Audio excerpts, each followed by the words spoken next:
Greetings Guardians, my name is Bife here. Let's go ahead and talk about how you can best prepare for Rise of Iron. I know a bunch of other content creators have also started making videos on this, and I would actually recommend that you not just check out mine, but also their videos as well. There's stuff that I may not have touched on in my video that they may have, and generally, we will have our little tips and tricks. This is the best way to go ahead and just get a general look at what you should best do. Plus, there's little things in there that maybe just help you in the smaller ways. I know that Datto, for example, after he's done all of his main points, talks about how you should go ahead and just push the game to one side so you don't burn yourself out. Little things like that. Point is, go ahead and check his video out. Go ahead and check Mesa Sean's out as well. I believe those are the two that I've seen really quite prominently. Anyway, let's jump in.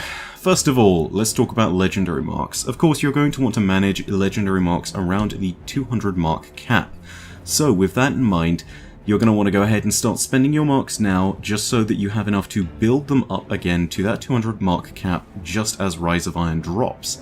Now, of course, you can spend your marks on a whole variety of different things, including vendor weapons and armor that may be good or that you just like the look of right now.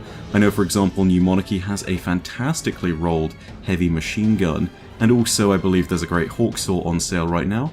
On top of that as well, you can of course spend your marks on things like planetary materials, which are good to have, seeing as they are really necessary for upgrading new stuff. So yeah, go ahead and pick those up. Of course, there's ways to also bring your mark cap up artificially. You can't bring it past that 200 mark cap, but you can go ahead and do things such as saving up Trials of Osiris and Iron Banner bounties for the time when Rise of Iron drops.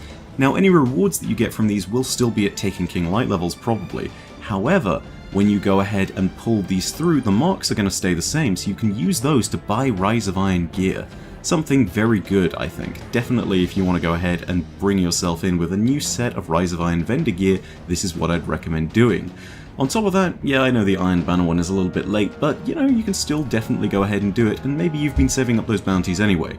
On this note, the other way of saving up legendary marks is to start storing your legendary and sublime engrams. When Rise of Iron drops, whether these decrypt into older gear or they refresh into Rise of Iron gear, it doesn't really matter because you are going to be able to then take these and either use it as new Rise of Iron gear, or you're going to be able to go ahead and throw it in with a brand new set of legendary marks that you can just dismantle.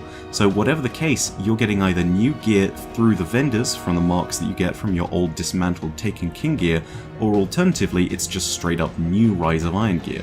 So yeah, definitely something good. A little tip that I picked up from Datto when he did his video actually, and something I definitely recommend, is if you are someone who is into the Crucible, go ahead and complete the True Meaning of War bounty and save it. It's still going to probably decrypt into something nice. Of course, it could simply be 18 strange coins, but it could also be a new Rise of Iron exotic, something like a Nightfall reward. This is generally recommended because, well, you don't have a lot of time to rank up for the raid, and getting a new exotic? Yeah, it's pretty valuable. Plus, people often don't have that much time to PvP in the first week of a new expansion. It's mainly filled with doing quests, some of the new lighter PvE activities, and of course, building up your light level for that raid. Next up, we've got faction edging. Pretty much everybody knows how to do this, but I'm going to go ahead and talk about it anyway. Get your factions as close to a level up as you possibly can, and then hold them at that boundary. In particular, remember that you can level up all of the factions with standard bounties except for a few exceptions. The standard bounty ones that you can level up are your choice of faction from New Monarchy, Future War Cult, or Dead Orbit, the Vanguard, and the Crucible. But on top of that, there's a few others. If you want to go ahead and level up Eris, potentially for some more legendary marks and materials from dismantling the rewards she gives you, then you should save up a Dreadnought Patrol Quest bounty, which gives a sizable amount of rep that you can then just dump into her faction.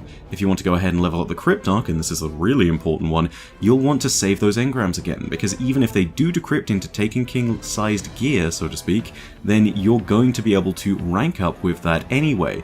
Exotics and legendaries in particular award a lot of rep, so you can go ahead and throw that stuff in there, and that will actually grant you new packages from the Cryptarch at Rise of Iron light levels. So definitely something cool there, something to take into account. You've then also got the Queen's Wrath faction, which you can, still get rewards for in a similar way to Eris. You'll be able to dismantle some of her gear and change that into legendary marks. It may be tough to complete some of these and to actually edge it, but if you want to, you can go ahead and complete Petra's bounties or store up some Etheric Light for when you finally want to pop over that level. And of course, there's also the House of Judgment, which will again give you spare legendary marks, and you can go ahead and save up to go ahead and grind that out really quickly by just saving some tokens of flight or identity, etc. So yeah, that's kind of how you can level all of those. Leveling the Gunsmith is another interesting one that people talk about.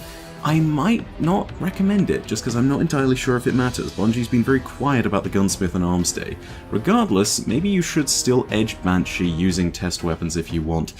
Whatever the case, you tend to get really decent weaponry from him, and if it has been updated to be at the new light level cap, then yeah, that's cool. And on top of that, he does still offer some fantastic weaponry out there. Some of the best stuff from the Taken King came from the Gunsmith, so why not? Next up, time to clean up your vault space. Yeah, I know, I've said stuff about this before. I am a hoarder of things. I know it's hard to delete some of the memories, but if you have some spare stuff you're not using, then you may want to just go ahead and clear it out. If it's TTK stuff, then you might want to save it and dismantle it for legendary marks when Rise of Iron drops. However, these items might as well just be replaced with a legendary engram if that's the case. So really, what's the point? You can potentially bear the pain of parting with some of your items. I am a huge hoarder, I haven't parted with too much of my year 1 stuff, and I'm still able to do it. So seriously guys, now is the time. I hate to break it to you, but we're not getting a vault increase with Rise of Iron. We are, however, getting one later down the line, a little bit closer after the launch. So we shall see. Point is, start removing some stuff from your vault that you really, really don't need. Take a look at something and make a few hard choices. Not too many, but just a few if you are indeed, like me, a hoarder. Next up, start saving some resources. So, firstly, there's the obvious ones that you're going to need for any expansion of Destiny. You're going to want to start staving up your strange coins, your motes of light, your weapon parts, and your armor materials, all of these essential upgrade and purchasing economy materials. So, also, note that you are going to want to save up both exotic shards and glass needles. You want shards more generally, but the needles are really just for completionists out there like me. Whatever the case, it's a good idea to stock up on both of them. Tier 12 people, and people who are chasing that in particular, may have a problem with this because you may want to get your set of Tier 12 gear before Rise of Iron drops. I'll talk about this subject again in a second, but if that is the case, be sure not to grind down your strange coin reserves like me, just so you can get those perfect rolls. It's better to have the exotic shards and the strange coins and everything just in reserve anyway. So yeah, strange coins are vital. Not only will you be able to go ahead and use them to, of course, buy spare exotics that Xur happens to be throwing out there, but also if there is a repeat exotic, you can still go ahead and shard it to get those exotic shards. Now let's talk about Glimmer really quickly. You may want to go ahead and start stocking up on a Glimmer reserve, and there's a couple of ways you can do this. Firstly, go back and do the Year 1 raids. Stocking up on Ascendant Shards and Energy and Radiant Shards and Energy will give you a reserve of mats that you can go ahead and exchange for Glimmer at the Speaker. Alternatively, you can save your Glimmer generating items that drop from mages out in the world. These are things like axiomatic beads from the Vex or house banners from the Fallen. Redeem them later at the Cryptarch, and you can go ahead and get about 200 each. What I tend to do now is I tend to go ahead and throw these instantly in my vault, and instead I will just go ahead and leave my Glimmer reserves as they are. If you do need more Glimmer, then you can just go ahead and simply pull into your vault, pull out some items, decrypt these at the Cryptarch, and then you'll be able to refresh your Glimmer reserve. You might want to stock up some ammo synths as well, and you can do this either for Glimmer at the Gunsmith or with strange coins at Xur. This of course is heavy synth. Special synth is also something you can buy at the Gunsmith for 250, so it's not too expensive. Remember also to check with Variks every week on all 3 characters, as this allows you to get just a whole bunch of free resources including planetary materials, etheric light, some tokens for his faction rep, and maybe a few ether seeds here and there. Maybe something that matters in this next expansion given that we're almost exclusively fighting Fallen. Next up, let's talk Tier 12 gear, and I say this last because this is probably the least necessary thing you're going to need to do. It might entirely change when Rise of Iron drops, so if I recommend that you hold off on any stage of this, I would recommend this one. This is really only for those of you who really want to min-max ahead of the expansion, and that is get that set of Tier 12 gear on your Hunter, Titan, and Warlock.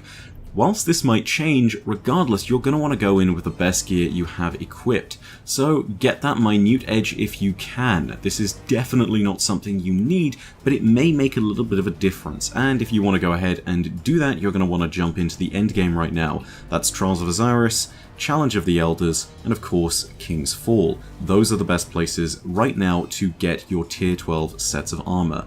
Those, and of course the rare chance of getting them decrypted from legendary and exotic engrams. This is your best bet, so I'd go ahead and start farming those now. Every single week you should be completing those.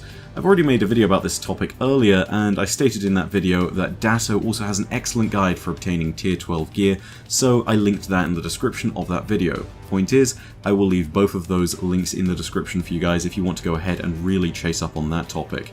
And I don't know if I can recommend everyone to do it, which was kind of the assessment that I came to, but if you are a completionist like me, then tier 12 will matter to you, so go ahead and check that out. Finally, I'm going to end by echoing another thing that Datto said, and this is very specifically not about prep, but about launch day. Take it at a reasonable pace. Make sure you're healthy and getting food and drink for the launch marathon that's actually getting good sustenance in you, you know?